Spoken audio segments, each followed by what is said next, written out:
Hello, this is Mr. Taylor from the library, and I'm going to introduce you to a few books today. And so I have a selection here of a couple nonfiction books, and then some of the different genre fiction that we have. So I'll cover those. If you're interested in any of these books, you can put them on hold at library.penmanor.net. You can also order other books there. If you don't want anything that I mentioned today, but you'd like to browse around, you can go there. And if you have any trouble, you can always ask Mrs. Feger to just send me an email and let me know that you're interested in a book, and we'll make sure to bring the book to you and get it delivered. Or if you have something else that or if you want to trade in books, if you already have one out and want to get a different one.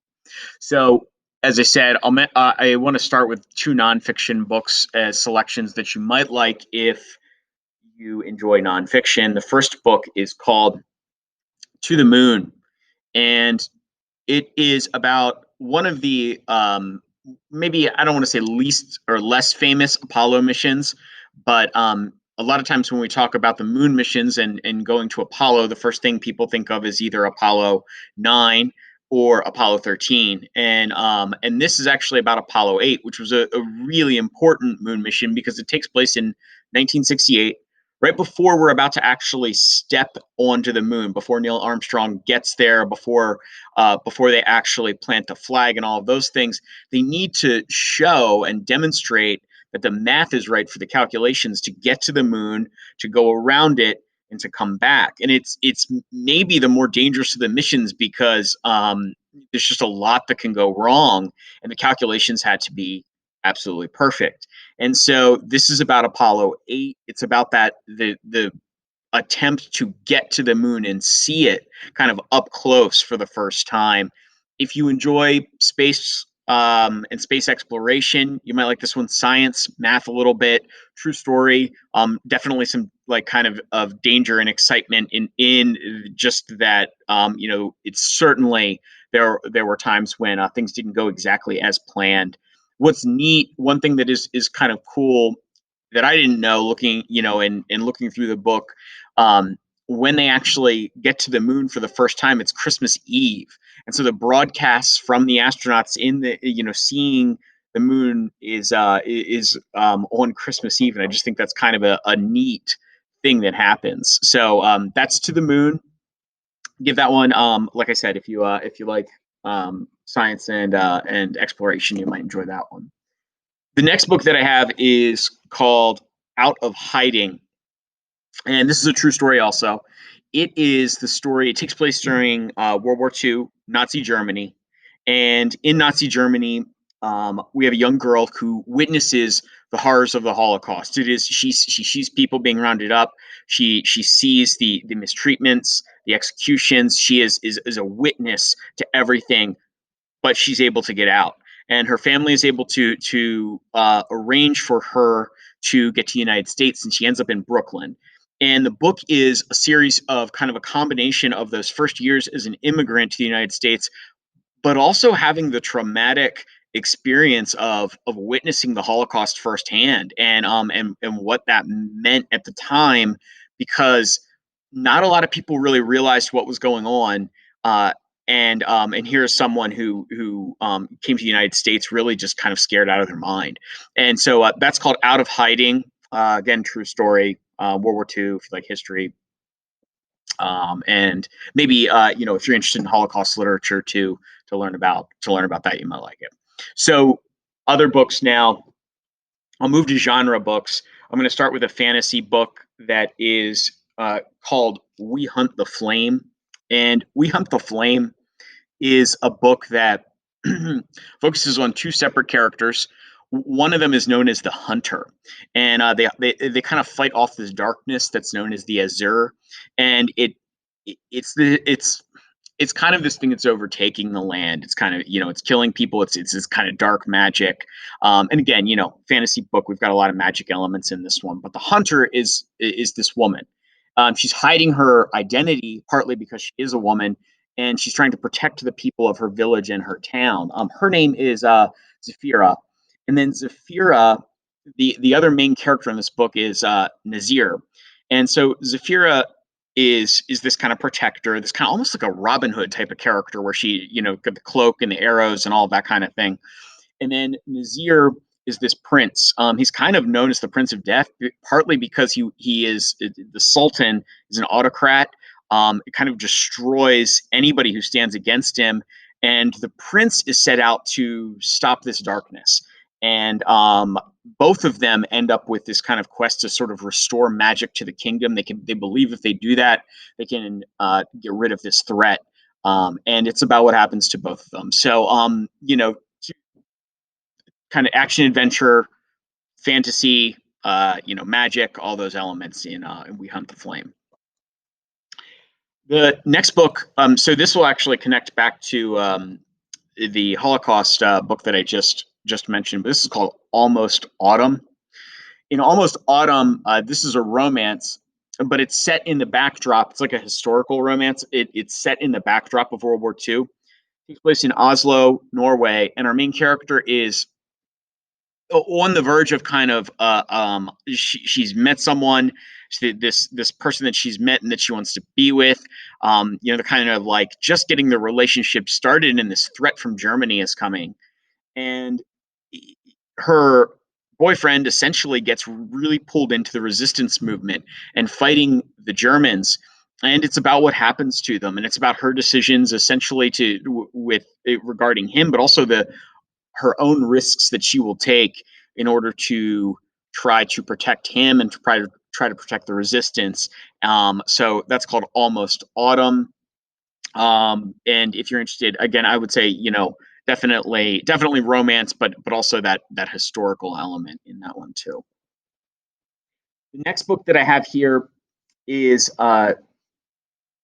more contemporary, set in this is a teen book, so our teen books are books that will have kind of realistic situations and characters. We have two characters, Elizabeth and Emily. They're the main characters. They're both in the same class together, and we follow what happens to each of them. Both of them are hiding some underlying issues, and as the book goes on, and as these two people meet, and they don't have very much in common at first. Elizabeth is anger management control. She has a lot in her life that is out of her control, and she takes that out in violent ways. And Emily is an overachiever, someone who puts a lot of stress on herself, and she wants to be perfect, and she thinks that the expectations of everyone around her, she needs to meet those at all the time, and she doesn't really want anyone to know that she's kind of cracking. And she's really suffering from some mental illness, and so it's about the two of them and what happens when they meet. It's called When Reason Breaks. If you're interested in, as I said, sort of realistic problems, psychological issues, difficult situations, difficult choices, morality, you might like that one. The next book that I have is a war book. It's called Soldier Boy. It is about the Ugandan Civil War, and this is kind of an interesting book in that part of it is true, and then part of it is a novel. It's classified as a novel, but this guy Ricky is kind of really the inspiration for the story, because in the 1990s, maybe early 2000s, he was recruited at the age of 14 to be a child soldier. This guy Coney was basically rounding up, murdering people, rounding up young boys, putting assault rifles in their hands, and forcing them to go out and kind of kill on his orders. And for 2.5 years, that is what happens to Ricky. And again, this is based on a true story.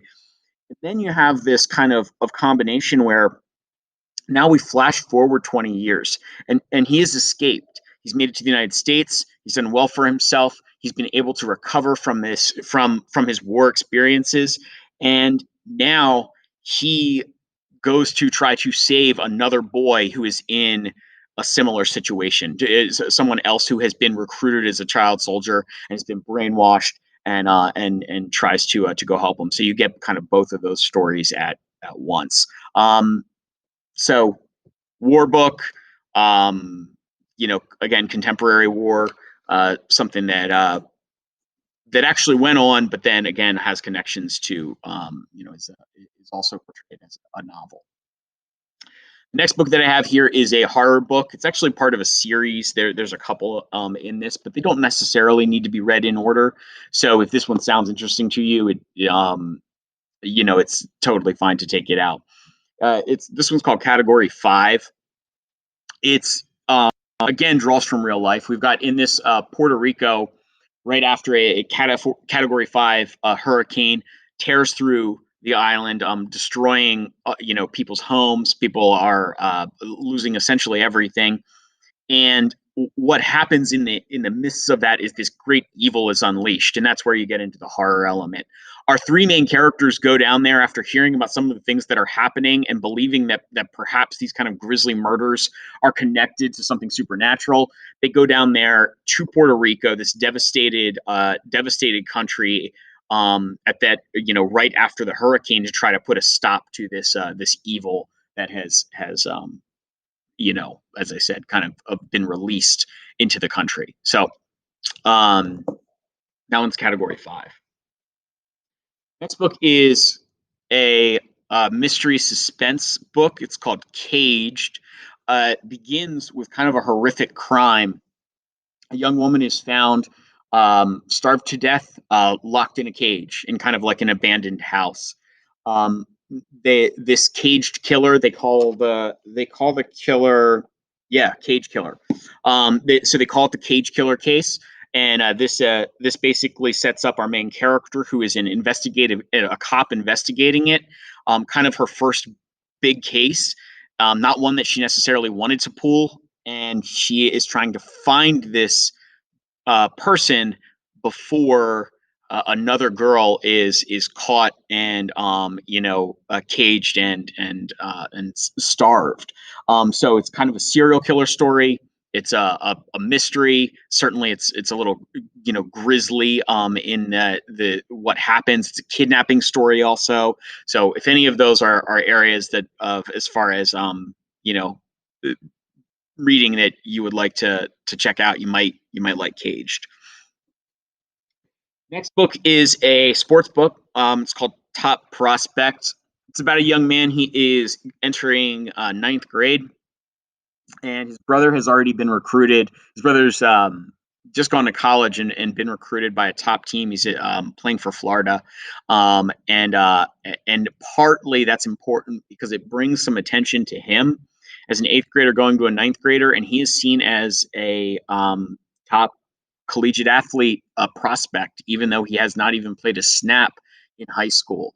And it's about the pressure that comes along with that. He's already being offered opportunities at colleges, scholarships, things if depending on what happens, and it's about his journey and him. He's as a ninth grader, he has to take over a team with juniors and seniors on it. He has to be kind of in command of that team, and he's got a lot riding on it. Scholarships and things like that. If you enjoy sports books, the idea of recruiting, what goes into that, and some of these top recruits, people who do go really high in the draft class and maybe even have a chance to make it to the NFL. Those folks are recruited sometimes freshman year of high school, and this book just uses that as the main premise to get you introduced to the characters and the football action, which there is a lot of good football action in this book too. So that one's called Top Prospect. The next one I have here is a science fiction book that kind of uses a strange, little bit of a creepy premise. It's called The Cadaver Queen. The Cadaver Queen is about a young woman who's a doctor who is studying in these fields, but as I said, it's kind of science fiction. So the important part to kind of understand is there are something that's been developed called a biomechanical, and a biomechanical is essentially a dead body that has been reanimated. It is kind of like uh, part machine, part dead human, and they use these for certain tasks to do certain things. They're not supposed to have any memory of their former lives. So the idea is that these are sort of just like kind of mechanical creations. However, our main character finds that one of these creatures has a recollection of his, not just, his life and his death, and this kind of opens up a whole nother conspiracy that's going on. And as you can imagine, reanimating the dead does not lead to great things. And so definitely there's definitely some Frankenstein, like Victor Frankenstein kind of allusions here, some connections to that. But yeah, if you want kind of a weird, dark science fiction story, you might like the Cadaver Queen. And then that takes us to the last book that I have here for today, which is an adventure kind of survival story. Be Not Far From Me. This story, um, the main character in this, and her name is Ashley, uh, is when she's young, she goes to one of those. It's essentially a survival camp, but it's like a camp where you go and you get trained on how to survive in the wilderness. And her instructor is this guy named Davy, and she's kind of like, she's young, she kind of has a crush on him, but she pays attention to everything he says and does, and is like really into it. But then years pass, and we're in the future now, and she's out in the Colorado Rockies with some friends. Something happens. I won't exactly give away what the events are that lead to her being completely isolated. She is on her own. She has a bad infection and a bad cut, and she needs to try to survive long enough either to be found or to get back to civilization. And it is about what happens to her. And she's recalling these survival lessons that she took when she was a little kid to try to get by each day while she's trying to make it out. So if you like a survival story, wilderness story, outdoor story, that this book may be one that you might enjoy for those reasons. All right, so again, I have those set aside for Mrs. Feger's class. So if you are interested in any of them, please let me know. Or if there's something else that you would like, I can try to get that for you. Otherwise, be well, and hopefully I will see you again soon.